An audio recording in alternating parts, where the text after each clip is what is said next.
Assalamualaikum warahmatullahi wabarakatuh. Nama saya Kinanti Alivia Prameswari dari kelas 11 IPA 5 SMA Darul Ulum 1 Unggulan. Jadi di sini saya akan menjelaskan tentang materi dan pembahasan soal astronomi untuk menyelesaikan tugas tak terstruktur OSN kelas 11 EIC. Nah, sekarang saya akan membahas tentang soal astronomi beserta pembahasannya. Soal yang pertama, jika bumi mengorbit matahari selama 9 bulan, bukan 12 bulan seperti sekarang, maka dibanding dengan hari sideris, hari matahari akan... Nah, soal yang pertama ini mengenai materi astronomi posisi, yaitu sistem waktu. Sebelumnya saya akan menjelaskan tentang perbedaan hari sideris dan hari sinodis. Hari sideris itu adalah waktu yang diperlukan untuk bumi melakukan satu kali rotasi sebesar 360 derajat. Lamanya 23 jam, 56 menit, 4 detik. Nah, untuk hari sinodis adalah waktu yang diperlukan untuk berputar dari menghadap matahari sampai menghadap matahari lagi selama 24 jam. Nah, dari gambar yang tertera di penjelasan, saya akan berikan ilustrasi mudahnya. Jadi ini adalah ilustrasi mengenai sidereal dan solar day atau hari sinodis. Jadi hari sidereal itu berhenti saat putarannya sudah 360 derajat. Sedangkan untuk hari sinodis itu adalah perputaran dari menghadap matahari ke matahari lagi. Berarti agak miring sebesar 1 derajat atau 4 menit. Nah, dari ilustrasi yang sudah saya sampaikan, jadi hasil yang didapatkan jika T adalah waktu tempuh satu periode bumi mengitari matahari, jika T 12 bulan dan perbedaan T 9 bulan, jika 12 bulan itu kira-kira 1,0027 dan yang 9 bulan adalah kira-kira 1,0036. Jadi T sinodis dari 9 bulan lebih panjang daripada yang 12 bulan. Lanjut ke soal nomor 2. Soal nomor 2 pertanyaannya, perbandingan tahun Kabisat dan tahun Basit dalam selang waktu 5.700.000 tahun Gregorian adalah.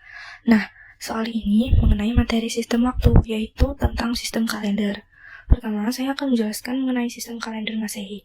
Nah, sistem kalender Masehi ini umum digunakan saat ini dengan menggunakan acuan gerak semu matahari.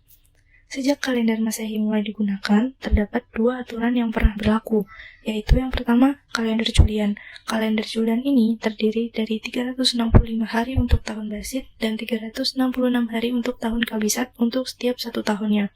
Nah, aturan tahun Kabisat pada kalender Julian ini adalah tahun-tahun yang habis dibagi 4. Dengan demikian, panjang 1 tahun rata-rata kalender Julian adalah 365,25 hari. Nah, untuk kalender Gregorian, sama seperti kalender Julian, yang membedakan adalah ada aturan tahun Kabisatnya. Nah, untuk aturan tahun Kabisat dalam kalender Gregorian itu ada 3 aturan. Yang pertama, tahun yang habis dibagi 4 itu merupakan tahun Kabisat. Yang kedua, tahun yang dapat dibagi 100 itu tahun Basit. Yang ketiga, tahun yang dapat dibagi 400 itu tahun Kabisat. Nah, dalam soal yang dijelaskan itu tadi, maka didapat tahun Kabisat terdiri setiap 4 tahun kan? Maka banyaknya tahun Kabisat itu 5.700.000 dibagi 4 tahun Kabisat. Dan didapatkan hasilnya 425.000 tahun Kabisat. Terus, dijelaskan lagi, setiap kelipatan 100 tahun belum tentu tahun Kabisat, kecuali pada kelipatan ke-400. Nah, jadi 3/4 dikali 5.700.000 per 100. Jadi didapatkan hasilnya 42.750 tahun koreksi Kabisat. Jadi setelah mendapatkan jawaban tadi, kita langsung menghitung tahun Kabisat yang terkoreksi. Tahun Kabisat dikurangi tahun koreksi tadi. Jadi 1.425.000 dikurangi 42.750. Didapatkannya adalah 1.382.250 tahun Kabisat. Nah, untuk banyaknya tahun Basit itu tahun yang ditanyakan dikurangi tahun kabisat yang terkoreksi. Jadi 5.700.000 dikurangi 1.382.250. Jadi hasilnya 4.317.750 tahun basit. Nomor 3, pertanyaannya, perkirakan kecepatan rotasi pulsar tersebut saat baru terbentuk jika diketahui kecepatan rotasi tersebut berubah secara linear terhadap waktu. Soal ini bisa diselesaikan dengan kinematika gerak melingkar berubah beraturan, yang rumusnya omega akhir sama dengan omega awal plus percepatan sudut dikali T. Nah, kita sudah mengetahui omega akhirnya berapa, percepatan sudutnya berapa, dan T-nya berapa. Yang pertanyaan yang kita cari adalah omega awalnya. Nah, dengan rumus yang sudah dipaparkan tadi, kita akan menghitung dengan cara itu. Jadi, omega akhir adalah 0,8 rps atau rotation per second. Nah, tapi dalam opsi ABCD, maksudnya dalam opsi pilihan jawaban itu hanya ada radian per detik. Jadi kita ubah dari rotation per second ke radian per detik. Langsung ditulis saja 0,8 dikali 2 pi radian per second. Nah, PS ini sudah per second, jadi kita nggak usah ngubah ke lain lagi. Jadi udah 0,8 dikali 2 pi radian per second. Hasilnya adalah 1,6 pi. Nah, kita masukkan ke dalam rumusnya. Di omega T sama dengan 1,6 pi sama dengan omega awal min, karena kita udah tahu percepatan sudutnya itu yang 2 pi per 1,26 dikali 10 pangkat min 5 dikali T. T-nya itu 166 juta. Lalu kita benda ruas untuk mencari omega awalnya. Omega awal jadi sama dengan 1,6 pi minus 8,2778 dikali 10 pangkat min 13 radian. Nah, jadi ini udah dapat hasilnya, tinggal dikali, itu hasilnya 8,278 kali 10 pangkat 13 radian per detik atau per second. Nah, kebetulan di opsi jawabannya itu gak ada, jadi bisa dibulatkan. Jadi 8,28 dikali 10 pangkat 13 radian per detik. Lanjut ke soal nomor 4, yaitu berapakah energi kinetik minimum yang harus dimiliki partikel tersebut untuk terjadinya eksitasi ini, dan sesuai dengan garis apakah energi foton tersebut. Nah, ini tentang materi energi eksitasi. Untuk garis, awalnya atom hidrogen berada di tingkat dasar, berarti pada N1. Peristiwa ini akan mengakibatkan eksitasi ke kulit berikutnya. Karena yang ditanyakan energi kinetik minimum, berarti akan pindah dari N1 ke N2. Untuk darat energi, jika berpindah dari 1 atau menuju 1, disebut darat Lyman. Jadi, jika ke kulit 2, bisa disebut dengan Lyman alpha. Berarti, garis foton tersebut adalah Lyman alpha. Sekarang, lanjut mencari energi minimum yang harus dimiliki agar terjadinya eksitasi, perpindahan kulit satu ke kulit lain. Bisa dirumuskan, energi kinetik sama dengan minus 13,6 per 2 pangkat 2, min dikurangi min 13,6 per 1 pangkat 2, jadi sama dengan minus 3,4 plus 13,6. Hasilnya adalah 10,2 EV alias elektron volt. Nah, jawabannya di situ nggak ada yang 10,2 elektron volt dan Lyman alpha jadi 1. Jadi kita ubah dari elektron volt ke joule. Jadi kita ubah 10,2 elektron volt dikali 1,602 dikali 10 pangkat min 19. Jadi hasilnya adalah 1,63 dikali 10 pangkat min 18. Karena setiap satu elektron voltnya itu bernilai 1,602 dikali 10 pangkat min 19 joule. Lanjut ke soal nomor 5, yaitu materi tentang kecepatan orbit. Jadi di sini yang ditanyakan adalah kecepatan orbitnya. Akan saya gambarkan atau saya ilustrasikan bahwa ada sebuah bumi dan orbit satelit. Jadi di orbit satelit itu ada gaya F sentripetal dan F gravitasi. Itu nilainya sama besar. Jadi bisa dituliskan F sentripetal sama dengan F gravitasi. Jadi sama dengan mv kuadrat per R sama dengan G dikali massa bumi dikali massa satelit per R kuadrat. Massa satelit dicoret dengan massa satelit dari F sentripetal, terus R2 dibagi R, jadi R. Jadi yang tersisa hanya V. V-nya dihitung dengan menggunakan V sama dengan akar G kali M per R.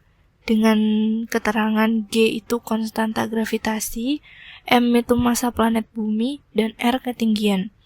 Jadi V sama dengan akar 6,67 dikali 10 pangkat min 11 dikali 5,97 dikali 10 pangkat 24 per 600.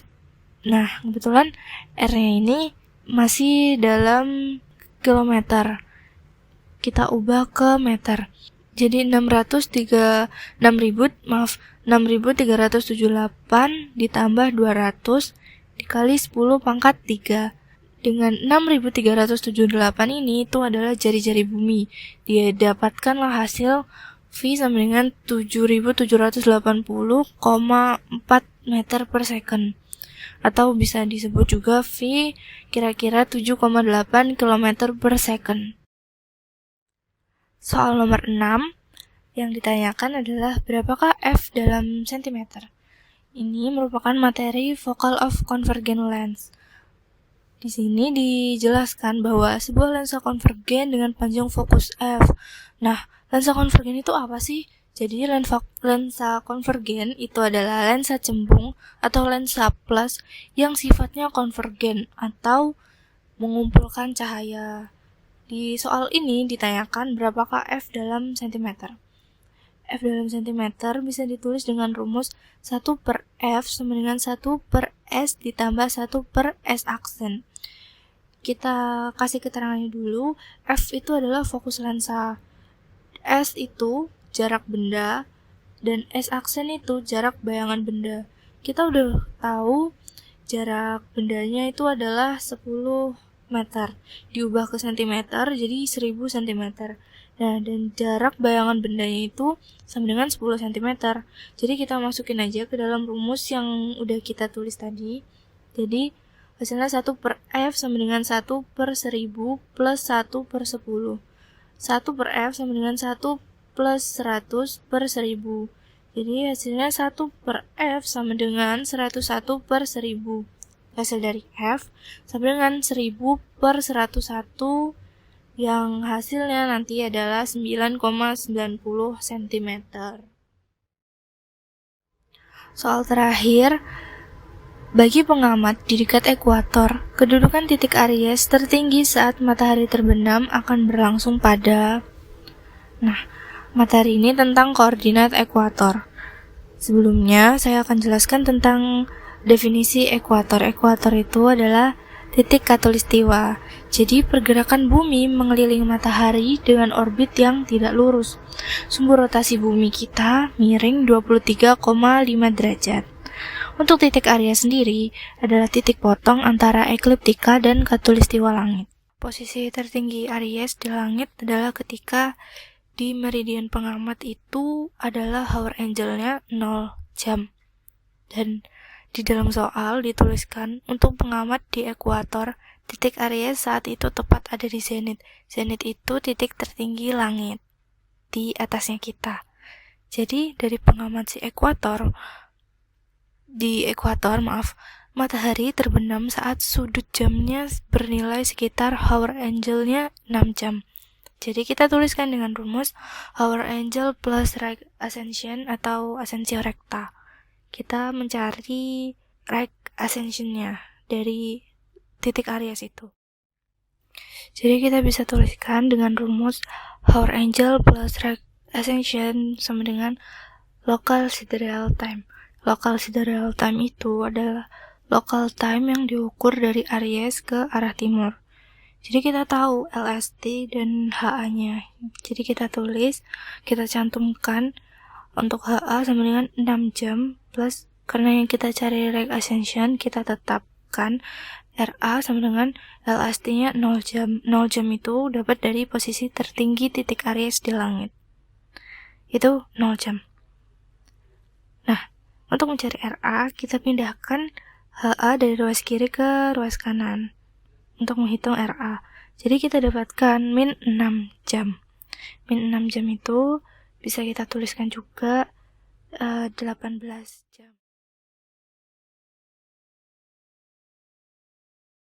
Sekian dari saya tentang pembahasan materi dan pembahasan soal astronomi yang saya bawakan. Maaf apabila ada kesalahan. Terima kasih. Wassalamualaikum warahmatullahi wabarakatuh.